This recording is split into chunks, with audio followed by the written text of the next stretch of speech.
Hey, it's Dash Warrior. I just thought I'd make another video just because I haven't done it in a long time. Um, I thought for a while that just I YouTube was just kind of a shite show and it had just gone downhill. Which is also why I stopped doing it because, no offense, just as I've gotten older and just kind of watching the videos I've done that I'm really ashamed of, or just some of the stuff I've said to get views and clicks and subs and that have just been really just vulgar, to be honest. Um and I'm really glad that I don't invest in YouTube vlogs as much as I do now, just by seeing how nuts it has made a lot of YouTubers. um and that is another reason why, that was my other reason for why I haven't kind of done as much YouTube videos. Like, for example, within the past 2 years, there have been cases of I don't know if you can actually say this on YouTube. There have been cases of pedophiles like Darby Vanity, who messaged a 13 or a 14-year-old girl. If you remember that Jessie Slaughter chick at the time, like, I thought that incident was laughable as well.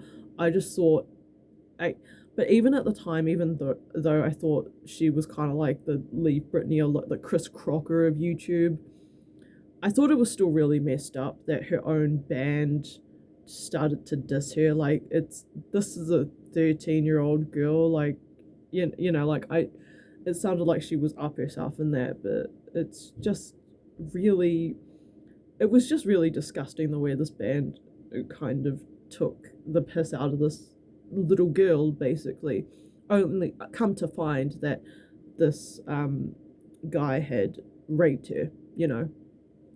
Um, Also, other cases of how YouTube has just gone downhill is the whole Onision case, where he's just abused multiple women, gaslighted them, and then turned around and said that it was their own fault for getting into a ever getting into a relationship or anything involved into him like that. Pretty much the social repose, but just delusional in their own ways. Um, I don't know, I guess Social Repose uses his career to justify his messed up behavior, and Onision just uses it to feel powerful without any talent, just being honest. I can't even.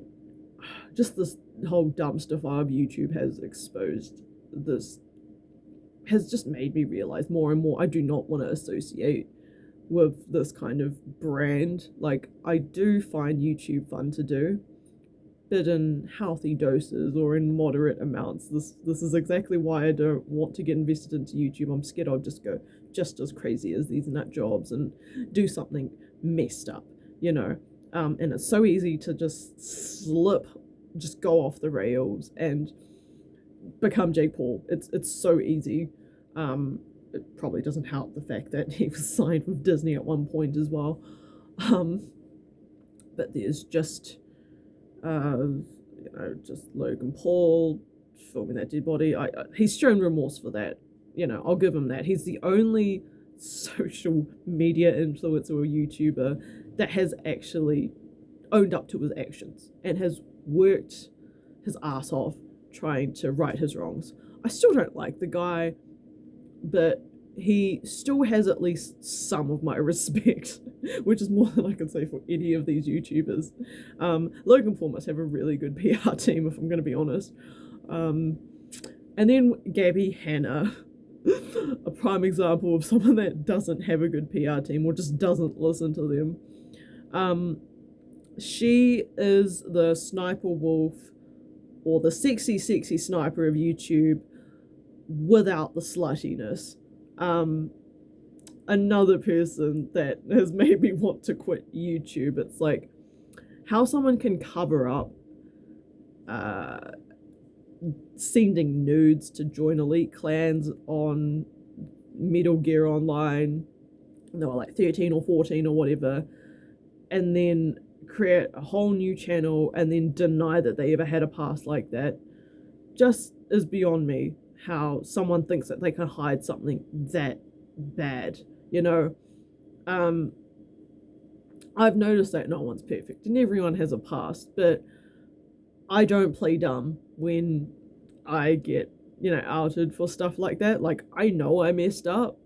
I know that people don't always have the most ideal ways to kind of show remorse or whatever. It's so embarrassing, and you're still in a state of shock.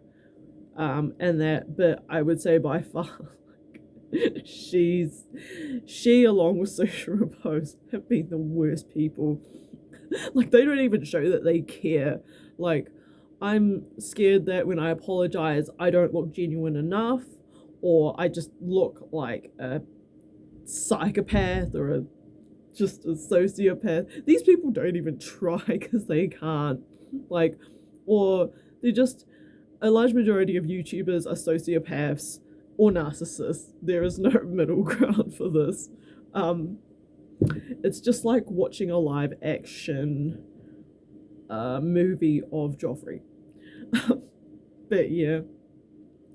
So, just long story short, the reason I just don't do YouTube as much anymore is just for the sake of my mental health. I have had a lot of people that have mistreated me in the past, that have found my YouTube channel and have tried to blackmail me with it, or have tried to deny that it's them, and they've tried to just put all these hateful comments. I could actually name a few people. One I'll definitely do a story time on. This person was just the worst person I've ever dealt with. I'm just, yeah, I have no idea how he's gone this long in life without being castrated, if I say so myself. So I've had a guy that was pretty much the Destiny Smith of my partners, of my sexual partners, without the fame. Like, he was just an absolute piece of shite. Just really good at gaslighting, a really good liar, super manipulative. Like, I honestly think, had he not been a full-time cleaner, he could have been a politician, a landlord, any sort of stuff like that. It's just that most sociopaths don't know how to hold down a job. So anyways, I've also had an old workmate's friend find my YouTube channel. I don't know how, because I don't tag my real name or anything in my YouTube channel anymore. Come onto my videos and say that I imply I was a negative person, or I don't know how to hold down a living situation,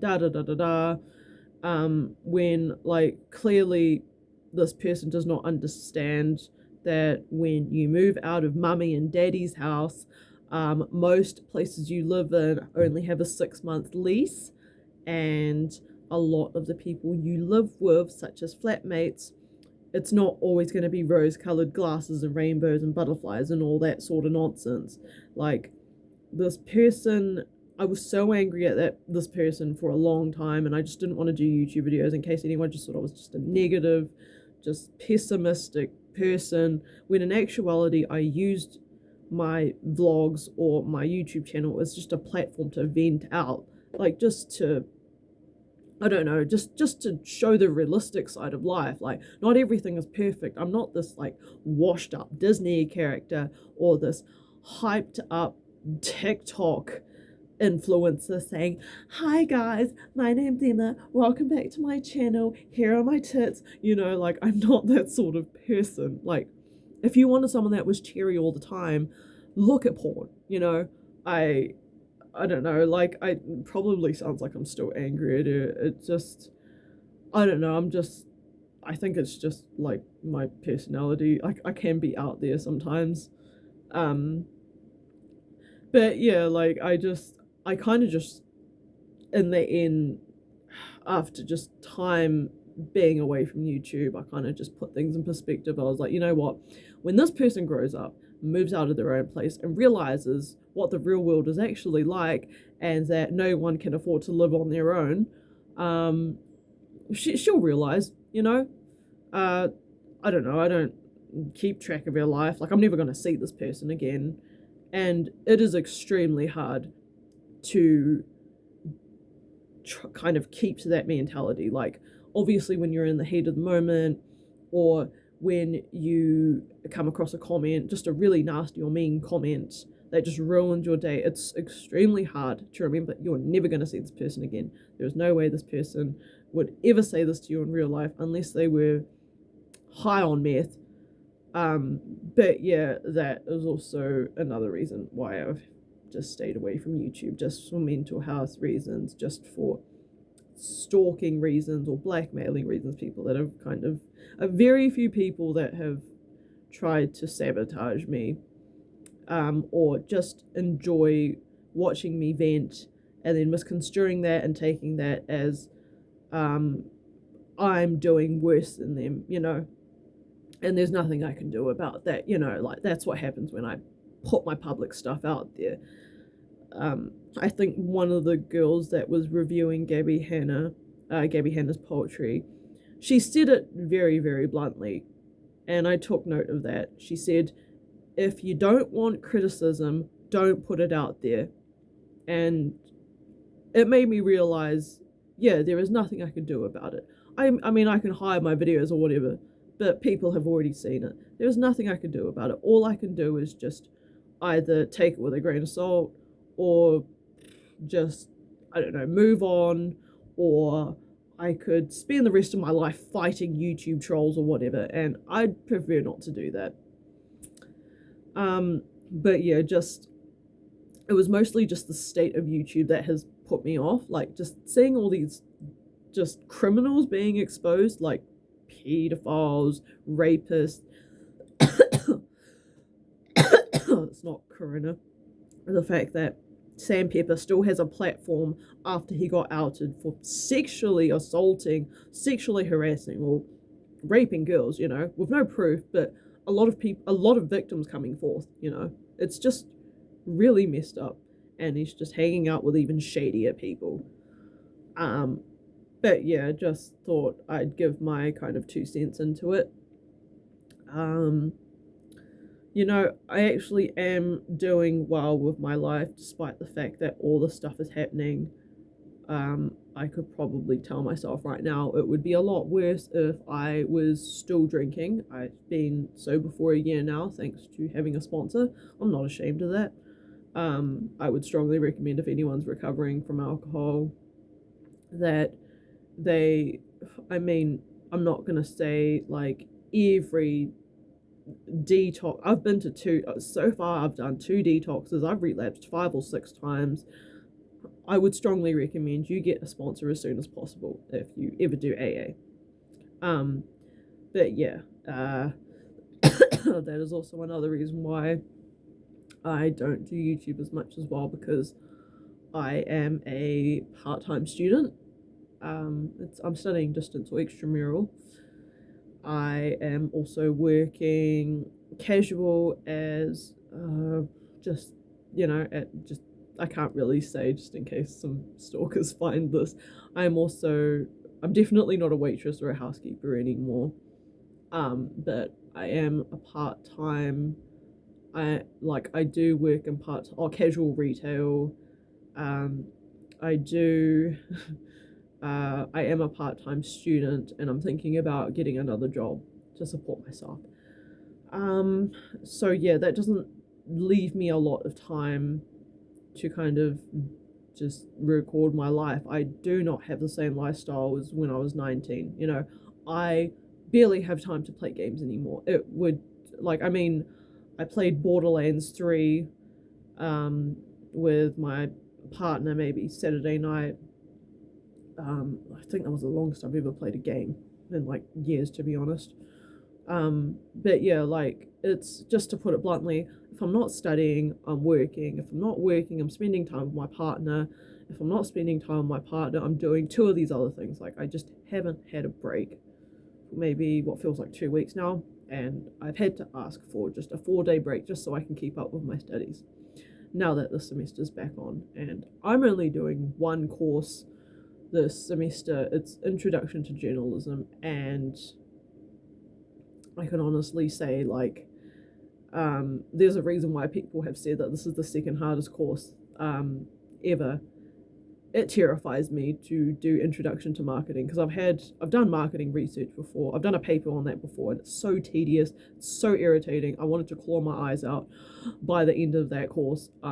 I thanked every I just thanked every spiritual being that I would never have to do marketing again, and the sheer irony that I have to do it next semester, or I think after summer school. I'm definitely not doing summer school. I would be insane to do that and work at the same time. I'm going to give myself a break just because of everything that has happened. I'll probably do a story time on that as well. And yeah, I've had a really shite week, to be honest. I've tried to sell my stuff to get more money to support myself. Like, I'm selling some stuff on Trade Me. I've had some people say that they want to buy it, only 3 days later for it to fall through, and then just like I'll try and contact them and then they don't contact me again.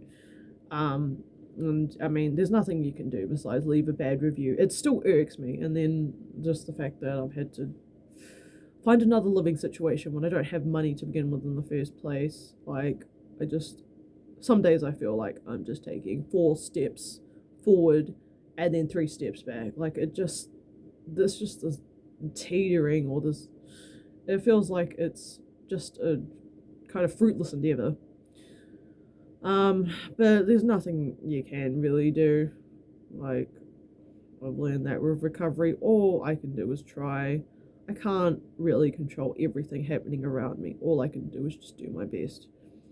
And I'm just appreciating that I'm doing a lot better now, trying my best without any alcohol, than I was with alcohol, and denying that everything around me was falling apart, and I was definitely the main denominator for it because of my addiction.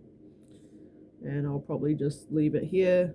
I'm not even this open when I'm talking in AA, but I just thought I'd share this with you. I thought it would be a really great outlet for myself, and just judging by what kind of comments I get, I might do YouTube again. I've just got to, just one day at a time, just maybe moderate my time between YouTube and all this other stuff I'm doing. All right, see you later.